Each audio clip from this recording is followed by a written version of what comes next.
Ukrainian forces are now making their first significant advance against Russian forces in months. New video shows Ukrainian fighters pushing Russian soldiers back in trench warfare in Bakhmut. The eastern city has been the center of fierce fighting for months now. Foreign correspondent Tom Burridge is in Kiev with the latest. Breathtaking video from Ukrainian troops as they storm Russian positions near Bakhmut.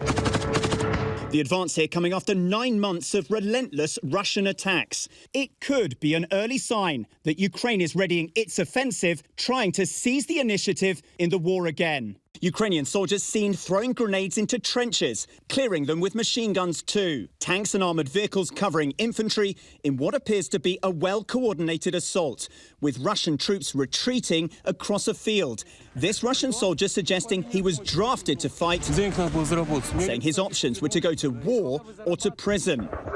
It comes after Russian media reported 2 Russian fighter jets and 2 helicopters were shot down in a single day. It happened inside Russia, near to the border with Ukraine. Ukraine denying involvement.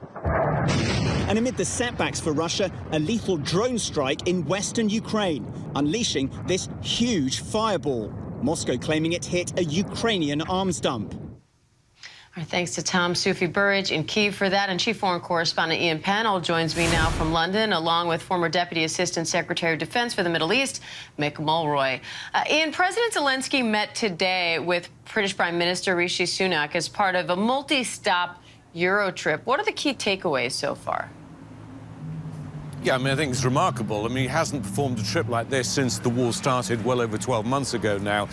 So first of all, there was a scheduled visit to Italy. He met with the Pope and with the Italian Prime Minister. And then there were a whole series of technically unscheduled stops. The Germans sent a plane for him to fly him to Berlin, where he held meetings. Then the French sent a plane to invite him to Paris for dinner with President Macron. And then, as you say, he appeared here kind of by surprise, apparently this morning.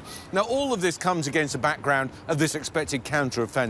I think this is partly Zelensky with a last-minute shopping list ahead of this very important counter-offensive.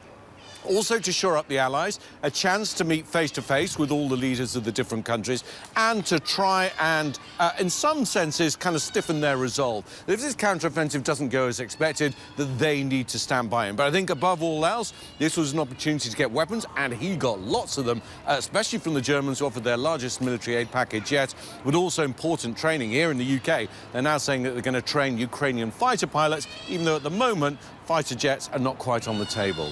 Diane? Mick, what does this push by Ukraine in Bakhmut mean for the overall war in Ukraine? Well, Diane, I think it is showing right now that we're seeing the initial shaping operations that go into the counteroffensive itself. So they're trying to take the initiative. They're undoubtedly looking for seams and gaps within the Russian front lines. And any territory, quite frankly, that's being taken in Bakhmut, and I've seen up to 10 Russian positions have been seized, is significant because that has been a battle that has been waged by the meter. So it is significant. And I think we're seeing the early stages of the counteroffensive in the form of these shaping operations. And how important is it for allies to see success on the battlefield? Yeah, I mean, I totally agree with Mick. I think these are shaping operations, and this is absolutely critical. And of course, it's primarily important for the Ukrainians because they have Russians occupying their territory, so they need to try and retake the land. But secondly, I think it's important for the Allies to show that all this military aid, all this expenditure is not without results, that there has to be some momentum. The last large-scale counter-offensive was in Kharkiv back in November. They know that the pressure is on to try and deliver on the battlefield. Diane? Mick, what key objectives does the Ukrainian army need to achieve right now? So right now, before the actual counteroffensive kicks off, they're going to be doing intelligence preparation of the battlefield, trying to find those seams and gaps I just referenced. They're going to be looking for how to integrate all the new weapon systems, from the main battle tanks to the heavy infantry fighting vehicles, into their current operations so they can be seamless when it comes to their maneuver warfare and this. And then, of course, as we get into this, they're going to find that gap and they're going to try to exploit it, and they're going to try to take some key terrain early on to show that success that everybody's hoping they have. All right, Ian Pannell, Mick Mulroy, thank you both.